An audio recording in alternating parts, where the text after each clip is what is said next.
नमस्कार किसान भाइयों, मैं प्रणव फिर से आपके अपने ही चैनल प्रणव कृषि केंद्र में स्वागत करता हूं। आज मैं आ चुका हूं मेरे खेत में और आज बताऊंगा हमारा जो धान की बाली दिख रही है, धान के बाली का सूख जाने का कारण क्या है, ठीक से दाना भराव ना होने का कारण क्या है। इसका कारण रहता है, एक तो रहता है स्टीम बोरर जिसे हम तनाछेदक कहते हैं, और दूसरा रहता है आपका फंगिसाइड, और तीसरा सबसे मेन कारण जब हमारा जो धान की जो बाली निकल रही है, इस अवस्था में हमें धान में किसी भी प्रकार की इंटरफेयर नहीं करना चाहिए। क्योंकि इस अवस्था में आप देखेंगे कि धान के बाली में ये पाउडर दिख रही है, ये देखिए मेरे उंगली के पास में ये पाउडर दिख रही है। ये पाउडर एक परागन कण है और इस अवस्था में हमारे धान में परागन की क्रिया चलती रहती है।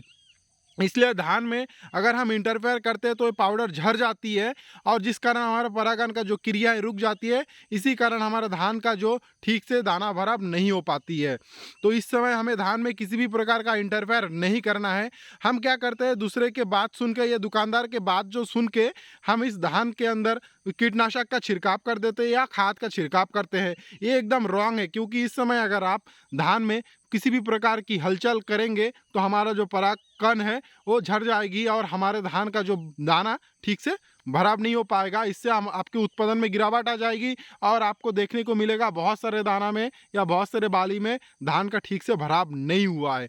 तो इस समय किसी के भी झांसे में नहीं आना है हमें, और किसी के झांसे में आके हमें इस अवस्था में हम अपने धान के अंदर इंटरफेयर नहीं करना है। देखिए, मैं भी वीडियो बना रहा हूँ लेकिन अपने धान में मैं इंटरफेयर नहीं कर रहा हूँ, क्योंकि मेरे धान के अगर परागकण को मैं मतलब इसके अंदर घुस के अगर वीडियो बनाऊँगा तो परागकण झड़ जाएगी और बहुत सारे धान में भूसा आने की संभावना बनती है।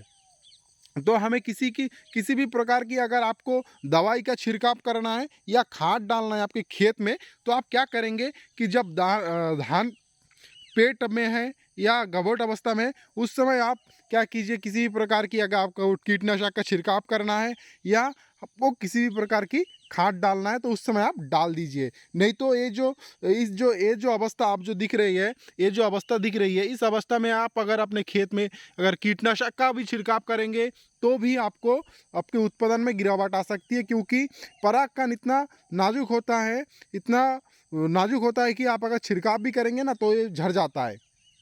इसलिए हमें इस अवस्था में किसी भी प्रकार से अपने धान में इंटरफेयर नहीं करना है। ठीक है, चाहे आपका दुकानदार भी बोल देंगे कि अभी आप अपने खेत में दवाई का छिड़काव कर सकते हो या कोई भी खाद डाल सकते हो, कोई फ़र्क नहीं पड़ेगा, लेकिन ये एकदम गलत है। दुकानदार आप लोगों को एकदम गलत सलाह दे रही है, क्योंकि इस अवस्था में अगर आप अपने धान के खेत में अगर दवाई का भी छिड़काव करेंगे तो भी आपके उत्पादन में गिरावट आ जाएगी। क्योंकि इस अवस्था में हमारे धान में परागण की क्रिया चलती रहती है और ये जो पाउडर दिख रही है, ये पाउडर है परागकण। देखिएगा, ये पाउडर जो दिख रही है, ये जो पाउडर दिख रही है, ये परागकण है। ये परागकण अगर झड़ जाएगी तो परागण का क्रिया ठीक से नहीं हो पाएगी, जिस कारण हमारे धान में भूसा आती है या हमारे धान का जो दूध भराव है वो बाली का जो दूध भराव है धान में का वो ठीक से नहीं हो पाती है। तो इस समय हमें धान में किसी भी प्रकार का इंटरफेयर नहीं करना है, चाहे कुछ भी हो जाए।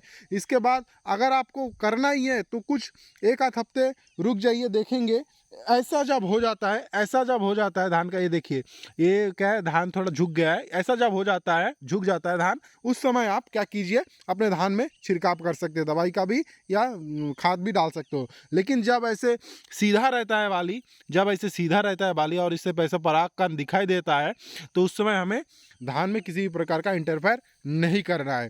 तो ऐसी इंटरेस्टिंग जानकारी के लिए मेरे चैनल के साथ बने रहिए, और चैनल पे नए हो तो प्लीज़ चैनल को सब्सक्राइब कर दीजिएगा और साथ ही साथ बेल आइकन को प्रेस कर दीजिएगा। इससे क्या होगा, मैं जब भी फसल संबंधित कोई भी नया वीडियो लाऊंगा उसका नोटिफिकेशन डायरेक्ट आपके पास आ सके। धन्यवाद।